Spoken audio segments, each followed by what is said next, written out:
Addict हूं। मतलब पहले ही कदम पर वो चूक करते हैं कि मुझे रिहैबिलिटेशन सेंटर की कोई जरूरत नहीं है।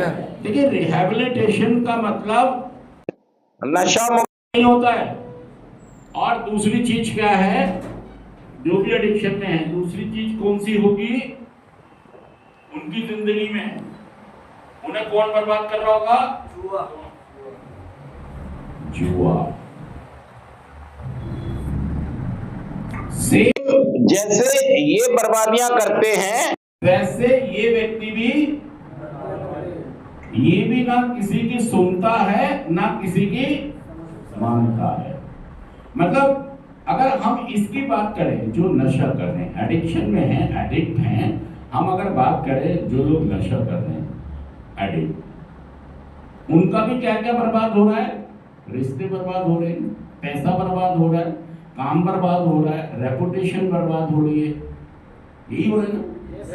और इसका भी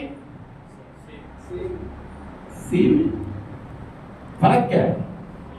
लेकिन व्यक्ति ये सोचता है, ये वाला व्यक्ति ये सोचता है कि मैं, यहां पर बात हो रही है बर्बादियों की, तबाहियों की, रुसवाइयों की, बदनामियों की, दिक्कतों की, परेशानियों की। किसकी बात हो रही है? हम इसकी बात नहीं कर रहे कौन आदमी नशा करता है, कौन आदमी जुआ खेलता है, या कौन आदमी एक तीसरे तरह की और प्रॉब्लम हो सकती है। कई लोगों को बहुत ऑब्सेशंस होते हैं, एबनॉर्मल बिहेवियर हो जाता है, और जो एडिक्शन में होते हैं।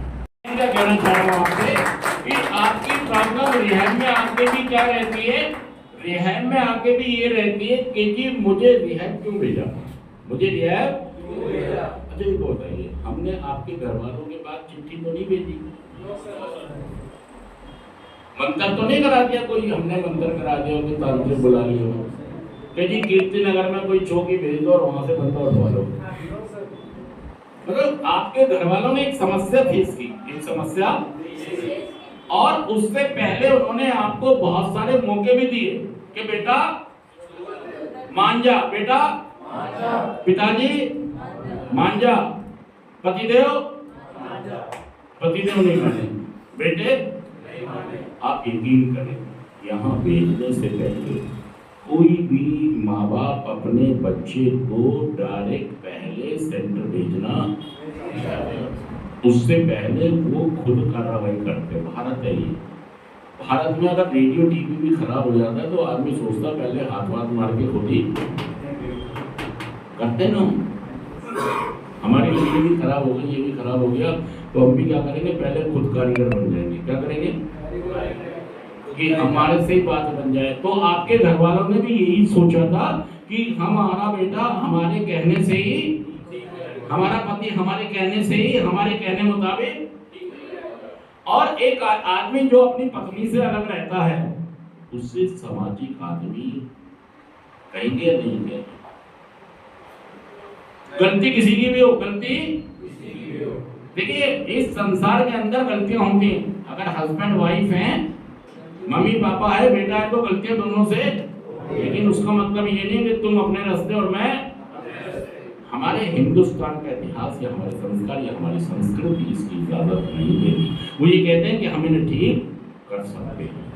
खुद की मर्जी से चलने वाले जीवन को शायद ही कभी सफलता मिले, चाहे हमारा उद्देश्य कितना ही अच्छा। हाँ, जब राम मैं नहीं हूं तो मैं सीता की, हाँ मैं राम नहीं हूं, सीता चाहिए मुझे। हाँ यार क्या बात, फिर राम की भी बात करो। मतलब दूसरे तो पूरी ईमानदारी चाहिए मुझे, और मैं बेईमान हूं।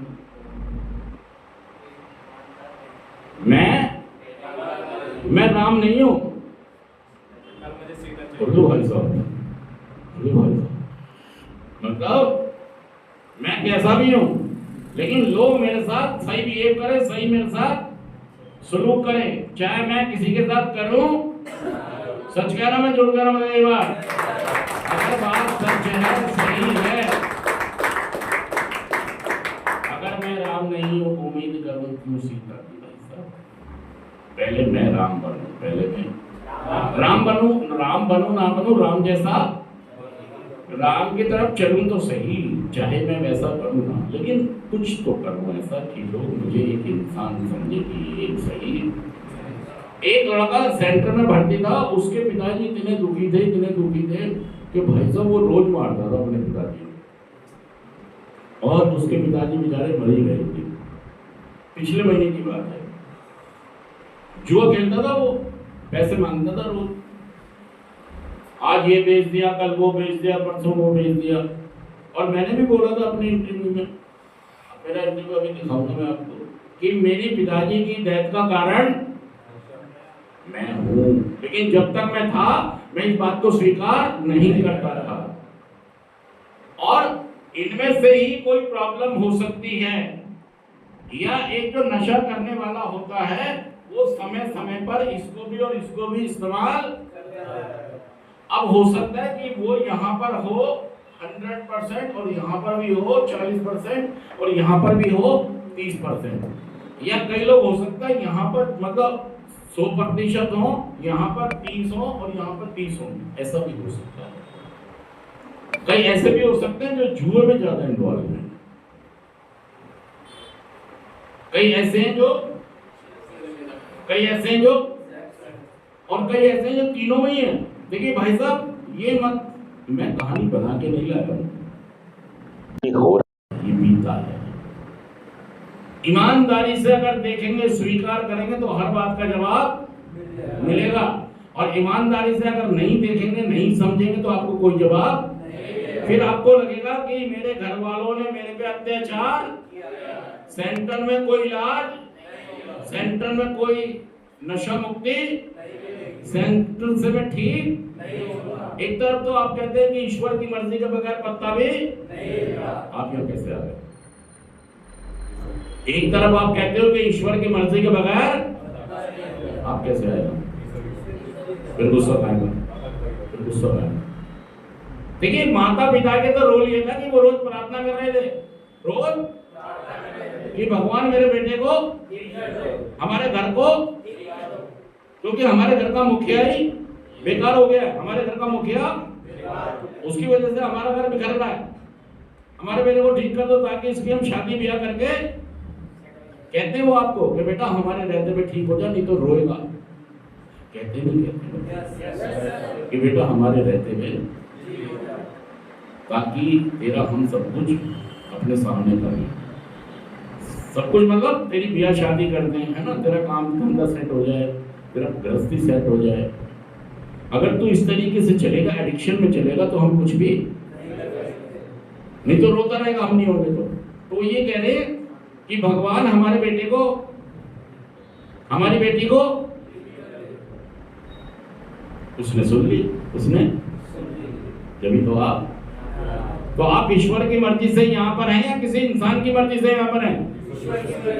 फिर गुस्सा क्यों, फिर चिड़चिड़ाहट क्यों, फिर मन क्यों नहीं लग रहा? क्योंकि आप ईश्वर पर भरोसा, आपको लगता है मैं दयालु तो बहुत हूँ, मैं दान पुण्य तो बहुत करता हूँ, लेकिन जब बात मानने की आती है तो आप ऊपर वाले को इग्नोर, सच कह रहा हूँ, जुड़ कह रहा हूँ, फिर ऊपर वाले झूठ बन जाते हैं, तो ऊपर वाले को मैं नहीं हूँ, ऊपर वाले को। देखिए दोस्तों, सही में अगर आप मानो तो गंगा माँ है, ना मानो तो आपको ये मानना होगा कि ईश्वर आपको ठीक करना चाहता है। और आपको देखिए, ये जो हमारी एडिक्शन की क्लास है, एडिक्शन में जो लोग फंस जाते हैं, इनका देखना, सुनना, समझना सब बहुत ही ज्यादा पुअर हो जाता है। पुअर मतलब ये, या तो देखिए, एक सवाल है मेरा, जवाब दे दीजिए। एक इंसान बताइए संसार में जो आपसे खुश है, पूरी दुनिया में एक इंसान बताइए जो आपसे खुश है और आपको पसंद करता है, ईमानदारी से। अनामिका? नहीं, फिर सोचो, क्या ईश्वर खुश है, पसंद कर रहा है?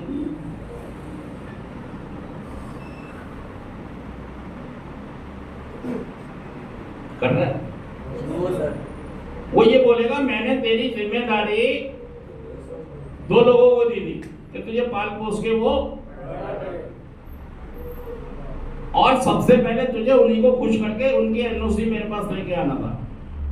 क्या आप ईश्वर के पास जाएंगे कि आप मेरे से पूछे, वो कहेगा एनओसी ले आओ, किसकी मिल जाएगी एनओसी? फिर वो खुश कैसे? परफॉर्मेंस तो है ही नहीं। वो ये कहेगा एनओसी लेके आओ, किसकी? दे देंगे कि मैं इससे खुश हूं, संतुष्ट हूं। फिर वो कैसे खुश होगा बताओ? एक आप अधिकारी के पास जाते हो, कमिश्नर के पास जाते हो, वो ये कहता है नीचे अधिकारी के एनओसी तो लाओ, कहेगा नहीं कहेगा? जी थाने के एनओसी लाओ, क्या कहेंगे आपसे? एसएचओ के ले आओ। कमिश्नर के पास जाओगे, कमिश्नर क्या बोलेगा कि पहले किसके लिए आओ? एसएचओ लिखता नहीं। फिर कमिश्नर कैसे पसंद कर लेगा, कैसे साइन करेगा? तरीका दुनिया का भी यही। वहां तो तुम ईश्वर को करें, ईश्वर क्यों पसंद करेगा? क्या है ऐसा तुम्हारे अंदर? बताइए क्या है? कुछ है ऐसा? ख्याली बातें, कल्पनाएं हैं, शब्द है, कुछ भी कह दो, कस्बे वादे, प्यार, वफा, सब बातें हैं, बात होगा क्या?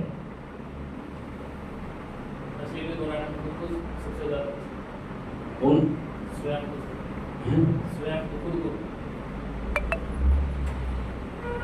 हम पसंद है अपने आप को कैसे भी दोहरा। जब हम हर दिन यही सोचते थे यार, कम कर दूं, छोड़ दूं, बदल लूं, घर बदल लूं, नशा बदल लूं, मोहल्ला बदल लूं, काम बदल लूं, यही सोचते रहते थे। तो कौन सा खुश थे यार हम अपने आप से? हम दुखी थे, हमारे सेल्फ से भी हमारा कोई रिश्ता। समझो यार, समझो चीज़ों।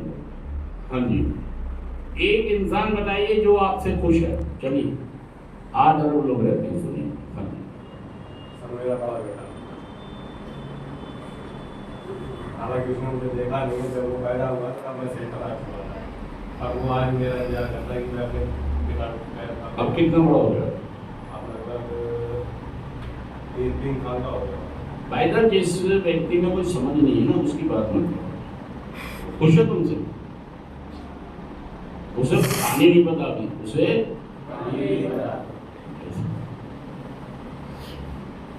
बच्चा तो भाई साहब आप टॉफी ले आओ, चॉकलेट जरूर खुश हो जाता है। कौन सी खुशी की बात कर रहे भाई साहब? मुझे यहाँ पर एक भी आदमी मैच्योर नहीं नजर आ रहा है, एक भी आदमी। जो तब 3 साल का बच्चा कह रहा है मुझसे खुश है, भाई साहब उसका क्या खुश? कोई छोटा बच्चा पेपर चेक करके बता देगा कितने नंबर दूं?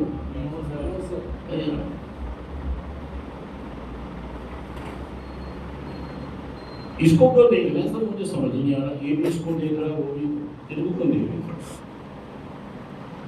भाई साहब? 3 साल का बच्चा क्या है यार, खुश है? कोई खुश नहीं है, वो तो किसी क्राइटेरिया में नहीं है भाई साहब बच्चा।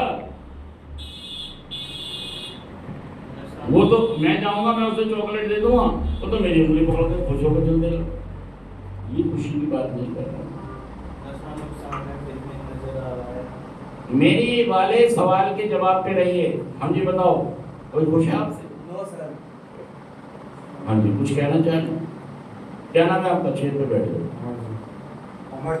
अमरजीत, बताओ एक इंसान बताओ जो तुमसे खुश है, जो तुम्हें पसंद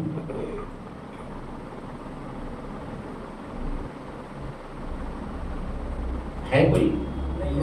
ओके, चाची थैंक यू, थैंक यू।